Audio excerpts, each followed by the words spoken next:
tarde a todos. Muito obrigado pela presença, atenção. Obrigado ao Secov pelo convite. E obrigado, Vivian, que já levantou a bola para mim. Vou falar de um pedaço daquilo que ela falou. Então, acho interessante a gente ver esse tema, né?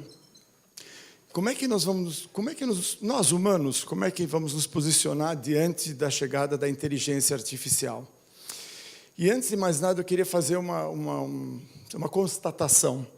A inteligência artificial está sendo desenvolvida, como disseram os meninos antes, com muito foco, com muito propósito, por empresas, laboratórios, pessoas, profissionais fantásticos, e com muito dinheiro. A IDC estima que esse ano apenas 20 bilhões de dólares terão sido investidos para desenvolver sistemas já solução, com uma capacidade cognitiva avançada.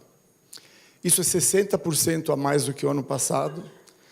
Em 2021, daqui a 3 anos, menos de 3 anos, será acima de 50 bilhões. Exponencial.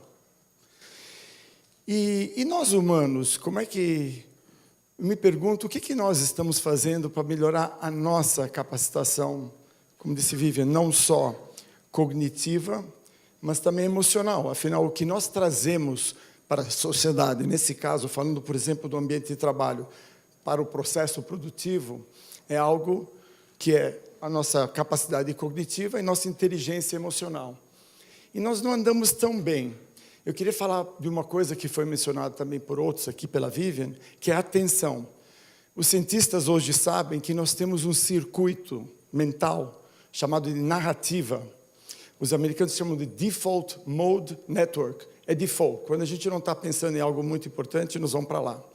Nesse espaço, nós estamos normalmente assim, preocupados com algo que ainda vai acontecer, ruminando sobre o passado, em geral meio mal-humorados. Não é um espaço onde a gente reage bem a estímulos emocionais.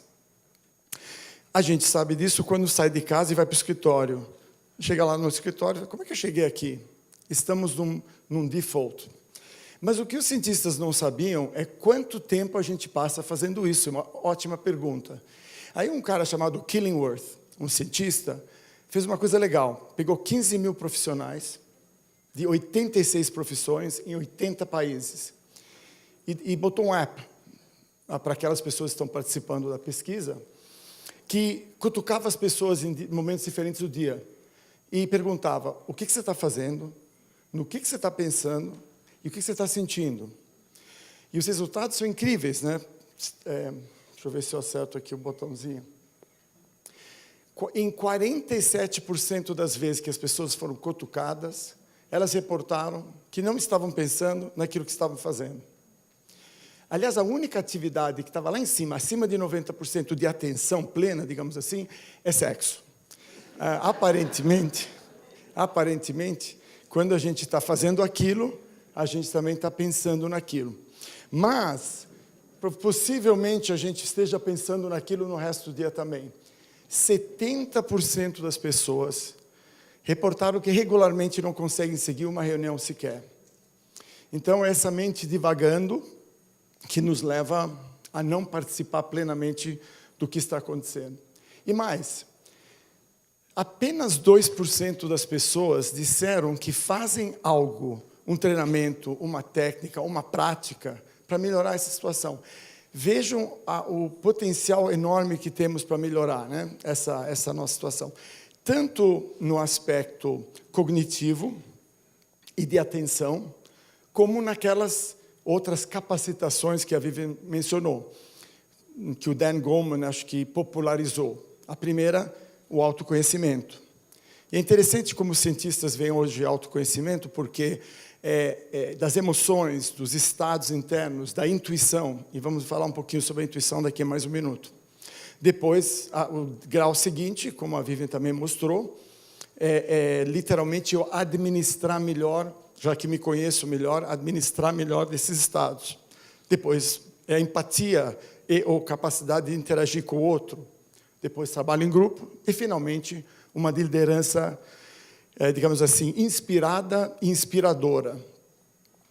E, quer dizer, é interessante ver que os cientistas começaram a pesquisar essas condições. E eu queria falar de uma que é a intuição. Então, essa pesquisa foi feita na Universidade de Iowa. As pessoas entravam, encontravam 4 baralhos na mesa. A sua função era virar um baralho de cada vez, uma carta de cada vez. Podiam escolher o baralho que quisessem. Na verdade, na carta estava escrita ou mais $100, mais $200, ou menos $30, ou seja, a pessoa ganharia dinheiro de mentirinha, dependendo de que carta comprasse. As pessoas não sabiam, mas as cartas vermelhas tinham sido mascaradas, eram piores do que as azuis. O que os cientistas queriam saber? Quanto demora para as pessoas começarem a perceber que tem coisa errada e em que estágio, né? Então, lá foram as pessoas comprando cartas. Por volta da rodada número 50, as pessoas começaram a dizer: essas cartas vermelhas eu desconfio que não são tão boas como as azuis. É uma intuição mental, digamos assim. Lá pela rodada 80, a maior parte das pessoas já sabia. Eu não vou comprar mais vermelha, eu vou comprar só azul, porque...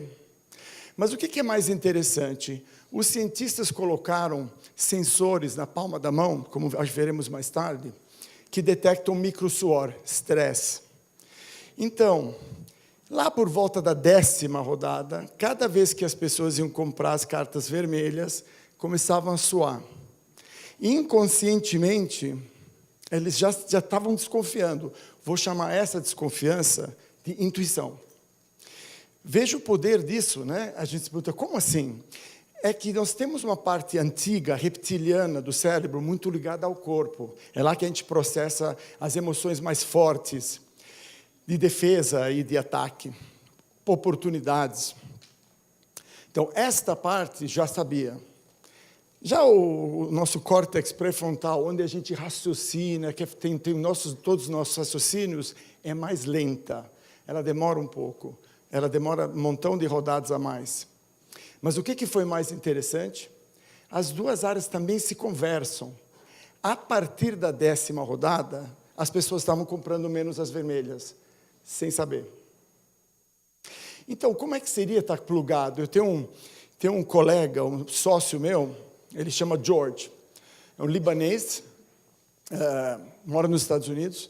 Trabalhamos 15 anos juntos em comitês de investimento, né? Ambientes assim onde a gente está sentado em volta de uma mesa, tomando decisões. Investimos mais de $6 bilhões, então a gente ia startups, empresas grandes. Então tinha muita decisão, sim ou não. E aí, né? Você tem que tomar uma decisão. E o George tinha uma característica, ele é um engenheiro eletrônico, de software, e tem um MBA por Columbia, e eu acho que é a pessoa mais racional que eu já conheci. Com o George, eu sou amigo até hoje, nós investimos juntos, estamos investindo na China, nos Estados Unidos, aqui, e ele é extremamente racional, o tipo de pessoa que você chega lá sem um bom argumento, o George. Mas o que eu comecei a ver, que é incrível? O sujeito, quando as coisas eram meia dúzia disso, 6 daquilo, a gente olhava os dados, mas não tinha uma... O George, de vez em quando, pegava e falava, sabe o quê? I feel it in my gut. Eu não estou afim. Isso num ambiente assim, de americanos, super, sabe, investindo dinheiro graúdo, gente, todo mundo com faculdades assim, muito de ciências exatas. Ou então, me animei, vamos fazer. Então, o George é uma pessoa conectada, naturalmente, não fez curso disso nem nada, mas conectada com essa intuição, e não tinha vergonha disso. O que acabou acontecendo? Nós, um bando de céticos, começamos a respeitar a intuição do George, porque, afinal, a gente via, ao longo do tempo, que ele tinha razão. Ao ele respeitar, ele agregou uma camada a mais. E outra coisa que a gente respeitava muito, ele era extremamente dirigente, ele era muito, tecnicamente, super bem preparado, como falei, e ele realmente analisava tudo, ou seja, não era preguiça mental, é uma camada a mais. Aliás, ontem eu estava falando do George, o pessoal falou, mas cadê o George? Está aqui o George, olha lá, George. O George é fantástico, um cara sensacional. Eu falei com ele ontem e pedi licença. Posso botar a tua cara? Porque o Paulo falou, mas você fala do George, cadê o George? É ele aí. Então, o que a ciência começa nós falamos apenas de muitas coisas. Muitas capacitações humanas, e acho que a Vivian abriu bem o leque. Eu queria fechá-lo um pouco aqui, usando até um exemplo que ela usou. O que os cientistas começaram a tomar muito mais interesse no nosso cérebro? E quando digo cérebro, claro que é o corpo inteiro. O que eles perceberam? 20 anos atrás, foi criada uma máquina de ressonância magnética funcional. Essa permite olhar embaixo do capô. Um eletroencefalograma, por exemplo, é meio superficial. E se surpreenderam, porque até então os cientistas achavam que a gente tinha um número fixo de nêurons. E é verdade isso.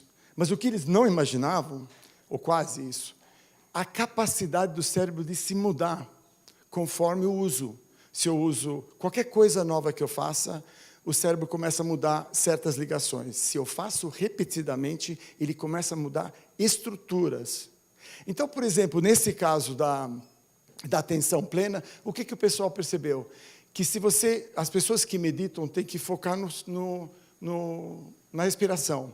E quando a respiração começa a devagar, eu faço um esforço consciente para puxar a atenção de volta. Esse movimento é o mesmo que me permite mentalmente estar numa reunião, a minha mente há de devagar, porque é devagar mesmo. Opa, eu quero ouvir o que o meu chefe está falando. Estou numa reunião de humanos. Aqui é que a gente troca informações, aqui é que a gente toma decisões, eventualmente aqui que a gente vai falar mal daquele cara, a inteligência artificial que vem aí, né?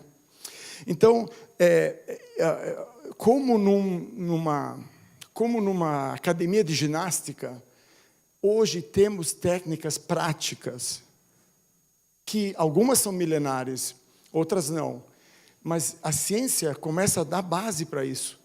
Da mesma forma como nós hoje vamos para a academia de ginástica, eu não tenho muita dúvida que muitos de nós farão alguns exercícios todos os dias.